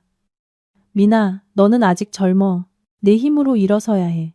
엄마나 누나한테 의지하지 말고 세상에 나가 부딪혀봐야 성장할 수 있어. 이력서 쓰는 법이나 면접 요령은 내가 가르쳐 줄 수 있지만 취직을 시켜줄 수는 없어. 민은 부끄러운 듯 고개를 숙였지만 이모님은 분노했다. 그녀는 일어나 귤바구니를 다시 집어들었다. 됐다. 우리 집 가난한 거 알아서 높은 곳은 안 넘본다. 네가 대단한 줄 알았더니 피도 눈물도 없는 애였구나. 돈 많고 인정 없으면 오래 못 가. 말을 마친 그녀는 민의 팔을 잡아 끌고 문 밖으로 나갔다. 나가면서도 계속 중얼거리며 욕을 했다. 옆에 앉아 모든 것을 지켜보던 박 여사님도 자기 동생 때문에 민망해했다. 이번에는 감히 나를 나무라지 못했다. 그녀는 내가 옳았다는 것을 이해했다. 전문성과 원칙이 나를 오늘날의 위치에 있게 했고 나는 친척이라 할지라도 그 누구도 그것을 망치게 두지 않을 것이다. 나는 가족에게 전문성과 도움의 한계에 대한 교훈을 가르쳐 주었다. 나는 게으른 사람을 먹여 살릴 생각이 없었다. 아버지에게서 경제적 지원이 끊긴 후 미나의 삶은 완전히 뒤바뀌었다. 그녀는 더 이상 새 옷을 사거나 고급 카페에서 체크인할 돈이 없었다. 주말마다 집에서 꽤 먼 슈퍼마켓에서 계산원으로 일해야 했다. 8시간 내내 서 있어야 하는 힘든 일에 손님들에게 욕을 먹는 일도 잦아 그녀는 집에 돌아오면 녹초가 되어 한숨만 내쉬었다. 어느 날 저녁 내가 거실에서 일하고 있을 때 미나가 조심스럽게 다가왔다. 손에는 껍질을 깐 귤 접시가 들려 있었다. 그녀가 나를 위해 이런 일을 한 것은 처음이었다. 언니, 귤 드세요. 엄청 달아요. 미나가 작은 목소리로 말했다. 나는 귤 접시와 그녀의 지친 얼굴을 번갈아 보았다. 그녀가 무언가 부탁할 것이 있다는 것을 알았다. 할 말 있으면 바로 해. 돌려 말하지 말고. 미나는 의자에 앉으며 불쌍한 표정을 지었다. 언니, 저 다른 일 좀 알아봐 주시면 안 돼요? 슈퍼마켓 일 너무 힘들고 월급도 적어서 교통비도 안 나와요. 언니는 아는 사람 많으니까 예전에 언니가 했던 것처럼 편한 사무직 자리 하나만 구해주시면 안 돼요? 나는 펜을 내려놓고 미나의 눈을 똑바로 쳐다보았다. 미나야, 사무직이 네가 생각하는 것처럼 편한 일이 아니야. 예전에 내가 디자인할 때 실적 압박, 마감 압박이 엄청났어. 앉아서 편하게 돈 버는 일이 아니라고. 네가 사무직을 하고 싶다면 무슨 기술이 있는데? 컴퓨터 활용 능력은 있어? 영어로 대화는 가능해? 미나는 고개를 숙이며 머뭇거렸다. 엑셀은 조금 알아요. 영어는 다 까먹었고. 그런데 누가 널 뽑아주겠니? 요즘은 외모가 아니라 능력으로 사람을 뽑는 시대야. 나는 내 신용을 걸고 기술 없는 사람을 꽂아줄 수 없어. 미나의 눈에 눈물이 고이기 시작했다. 그럼 언니는 저보고 어떡하라고요? 평생 계산원이나 하라는 거예요? 언니는 제 새언니잖아요. 제가 힘든데 불쌍하지도 않아요? 나는 한숨을 쉬었다. 어쨌든 그녀는 내 시누이였다. 모른 척하면 나쁜 사람이 될 테고 돕는다면 제대로 도와야 했다. 좋아, 도와줄게. 하지만 나는 너에게 물고기를 주는 게 아니라 낚싯대를 줄 거야. 내가 돈을 내서 네가 고급 컴퓨터 활용 능력 과정과 영어 회화 과정을 수강하게 해줄게. 너는 진지하게 공부해서 자격증을 따겠다고 약속해야 해. 내가 충분한 기술을 갖추면 내 친구 회사에 수습으로 추천해 줄게. 받아들일 자신 있어? 미나는 고개를 들었다. 눈이 반짝였다. 정말요, 언니? 언니가 제 학원비를 내주신다고요? 나는 한 번 뱉은 말은 지켜. 하지만 중간에 그만두면 학비 전액의 2배를 나한테 갚아야 해. 잘 생각해봐. 할게요. 열심히 공부하겠다고 약속할게요. 계산대 서 있는 거 이제 정말 지긋지긋해요. 미나는 연신 고개를 끄덕였다. 그날 이후 미나는 완전히 달라졌다. 저녁에 퇴근하면 더 이상 소파에 누워 핸드폰만 보지 않고 책상에 앉아 공부했다. 나는 가끔 그녀의 숙제를 검사했는데 제법 발전하는 모습이 보였다. 점차 나를 바라보는 그녀의 눈빛에서 질투는 사라지고 존경과 두려움이 섞인 감정이 자리 잡았다. 그녀는 오직 자신의 노력만이 인생을 바꿀 수 있으며 이 집에서 유일하게 그 올바른 길을 보여주는 사람이 나라는 것을 깨달았다. 지훈 오빠가 도 문화관광국의 큰 프로젝트에 나를 소개해주면서 내 경력은 계속해서 상승했다. 일사일품, 이셔이핀, 프로젝트로 각 지역의 특산 농산물, 예를 들어 전통 액젓, 고산지대 차, 등나무 공예품 등의 포장 디자인을 수출용으로 리뉴얼하는 임무였다. 큰 도전이었지만 매우 흥미로운 일이었다. 나는 더 이상 집에 앉아 상상만으로 그림을 그리지 않았다. 배낭을 메고 현장으로 떠났다. 나는 직접 공예 마을을 찾아가 장인들과 대화하고 그들의 섬세한 수공예 제작 과정에 대한 이야기를 들었다. 내가 디자인하는 모든 포장에는 고향의 정신이 담긴 문화 이야기가 깃들기를 바랐다. 나는 민속 목파나 예술을 포장에 접목하고 동시에 QR코드를 넣어 고객이 직접 생산 과정을 영상으로 볼 수 있게 하는 아이디어를 냈다. 이 아이디어는 전통을 지키면서도 현대 기술을 적용하여 시장 트렌드에 매우 적합했다. 한 달 내내 나는 먹고 자는 것도 잊고 일했다. 민준 씨도 나를 적극적으로 지지해 주었다. 내가 멀리 출장을 가는 날이면 그는 집에서 식사를 챙기고 아이를 돌보며 내가 안심하고 일할 수 있도록 해주었다. 제품 출시일 나의 새로운 포장 디자인 샘플이 전시된 부스는 또 관계자들과 기업들의 특별한 주목을 받았다. 배 그림이 인쇄된 종이로 감싼 액젓병, 섬세한 레이저 각인이 새겨진 대나무 통에 담긴 차상자는 모든 사람들의 감탄을 자아냈다. 결과는 대성공이었다. 새 옷을 입은 제품들은 전자상거래 플랫폼에서 불티나게 팔려나갔다. 농업협동조합의 매출은 3배로 급증했다. 나는 지역 농산물 발전에 기여한 공로로 도지사 표창을 받았다. 표창장을 손에 든 나는 무한한 자부심을 느꼈다. 나는 돈을 벌었을 뿐만 아니라 지역 사회의 가치를 창출했다. 그해 연말, 나는 국립디자인협회가 주최하는 올해의 공원 디자이너 시상식에서 상을 받았다. 이것은 모든 디자이너가 꿈꾸는 영예로운 상이었다. 시상식은 국립컨벤션센터에서 성대하게 열렸다. 나는 시댁 식구들을 모두 초대했다. 박 여사님은 가장 아름다운 아오자이를 입었고 시아버님은 고급 양복을, 미나도 단정하게 차려입고 환한 얼굴이었다. 민준 씨는 멋진 턱시도를 입고 내 옆에서 민수를 이끌며 자랑스러워했다. 사회자가 내 이름을 호명하며 시상대로 부르자 무대 조명이 수천 개의 별처럼 나를 비추었다. 영광의 무대에 올라 황금 트로피를 손에 든 나는 벅찬 감동에 휩싸였다. 이 상을 저의 가장 큰 원동력인 제 아들에게 바칩니다. 그리고 살림에 갇혀 자신을 잃어버린 모든 여성분들께 말씀드리고 싶습니다. 용감하게 빛 속으로 걸어 나오세요. 우리는 모두 빛날 자격이 있습니다. 박수 소리가 강당을 가득 메웠다. 나는 객석을 내려다 보았다. 박 여사님이 손수건으로 눈물을 닦고 있었고 시아버님은 계속해서 고개를 끄덕였다. 미나는 가장 열렬히 박수를 쳤다. 그리고 민준 씨, 나를 바라보는 그의 눈빛에는 사랑과 존경이 가득했다. 시상식이 끝난 후 많은 기자들이 나를 둘러싸고 인터뷰를 했다. 민준 씨는 내 옆에 서서 내 어깨를 감싸고 자랑스럽게 사람들에게 소개했다.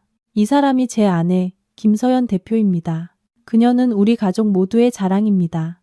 민준 씨의 그 말에 나는 미소를 지었다. 마침내 그도 아내를 존중하고 자랑스러워하는 법을 공개적으로 보여주게 된 것이다. 시상식 후 나의 명성은 더욱 높아졌다. 남부의 한 대기업 식품그룹에서 나를 호찌민시의 수석 디자인 고문으로 초빙하는 편지를 보내왔다. 상여금과 주식을 제외하고도 수천 달러에 달하는 월급이 제시되었다. 인생을 바꿀 기회였지만 어려운 결정이기도 했다. 제안을 수락하면 나는 남부로 이사하거나 두 지역을 계속 오가야 했다. 이것은 분명 가족 생활과 아이의 학업, 그리고 시부모님 봉양에 영향을 미칠 것이었다. 나는 가족회의를 소집하여 모두의 의견을 물었다. 나는 초청장을 테이블 위에 올려놓고 기회와 도전에 대해 명확하게 설명했다. 잠시 침묵이 흘렀다. 나는 시부모님이 반대할까봐 두려웠다. 그들은 며느리가 집에 머물며 시중들기를 바라는 보수적인 생각을 가지고 있었기 때문이다. 하지만 놀랍게도 박 여사님이 가장 먼저 입을 열었다. 가거라. 이렇게 좋은 기회를 놓치면 아깝지. 나는 놀라서 그녀를 쳐다보았다. 하지만 집안일이며 아이며 아버님 어머님 연세도 있으신데. 박 여사님은 손을 내저으며 방으로 들어가더니 통장 하나를 꺼내 내 손에 쥐어주었다. 이건 우리 노후 자금이다. 네가 이걸 미천으로 스튜디오를 열든 그곳에 제대로 된 집을 구하든 해라. 우리는 아직 건강해서 우리 몸은 챙길 수 있어. 집안일은 시간제 도우미를 부르면 되고 미나도 이제 밥하고 설거지할 줄 알아. 걱정 말고 네 꿈을 펼쳐. 시아버님도 고개를 끄덕이며 동의했다. 내 어머니 말이 맞다. 너는 독수리 같은 아이야. 높이 멀리 날아야지 이 세상 안에만 갇혀 있을 수는 없어. 우리는 널 응원한다. 민준 씨가 내 손을 꽉 잡았다. 가. 내가 남부지사로 발령 신청하거나 재택근무를 해서라도 당신과 함께 아이를 돌볼게. 우리는 부부잖아. 당신이 있는 곳에 나와 민수가 있을 거야. 나는 그 익숙한 얼굴들을 바라보며 감사함에 가슴이 벅차올랐다. 그들은 정말로 변했다. 이기적이고 편협했던 사람들이 사랑하고 나누는 법을 배우게 된 것이다. 그리고 나는 그 변화가 나 자신의 끈질긴 노력의 결과라는 것을 알고 있었다. 1년 후 나는 싱가포르의 국제 디자인 전시회장에 서 있었다. 그곳에는 내가 디자인한 베트남 농산물 포장 컬렉션이 전시되어 있었다. 전 세계에서 온 관람객들이 베트남의 정신이 깃든 작품들 앞에서 감탄하고 있었다. 민준 씨와 민수도 그곳에 있었다. 훌쩍 자란 민수는 전시장 사이를 신나게 뛰어다녔다. 민준 씨는 내 옆에 서서 부드럽게 속삭였다. 축하해 여보. 당신은 정말 대단한 일을 해냈어. 나는 미소를 지으며 남편의 어깨에 머리를 기댔다. 지나온 길을 돌아보았다. 멸시 받던 며느리가 10만 원을 들고 잔치를 준비하던 날부터 가족의 존경을 받는 유명 디자이너가 되기까지 마치 긴 꿈을 꾼 것 같았다. 하지만 그것은 꿈이 아니었다. 땀과 눈물로 쌓아 올린 현실이었다. 나는 여성이 운명에 순응하기 위해 태어난 것이 아니라 자기 인생의 주인이 되기 위해 태어났다는 것을 증명했다. 내 인생은 나를 힘들게 한 사람들에 대한 복수가 아니라 나 자신의 가치를 되찾는 여정이었다. 나는 세상이 나에게 던진 돌들을 영광의 정상으로 오르는 계단으로 만들었다. 그리고 무엇보다 중요한 것은 시댁의 완고한 편견을 바꾸어 그들을 나의 든든한 후원자로 만들었다는 것이다. 화려한 노을이 유리창을 통해 쏟아져 들어와 전시장을 황금빛으로 물들였다. 나는 남편과 아들의 손을 잡고 자신감 넘치는 발걸음으로 앞으로 나아갔다. 미래는 여전히 길고 넓게 펼쳐져 있었고 나는 새로운 정상을 정복할 준비가 되어 있었다. 끝까지 들어주신 여러분께 진심으로 감사드립니다. 다음 영상에서 다시 뵙겠습니다.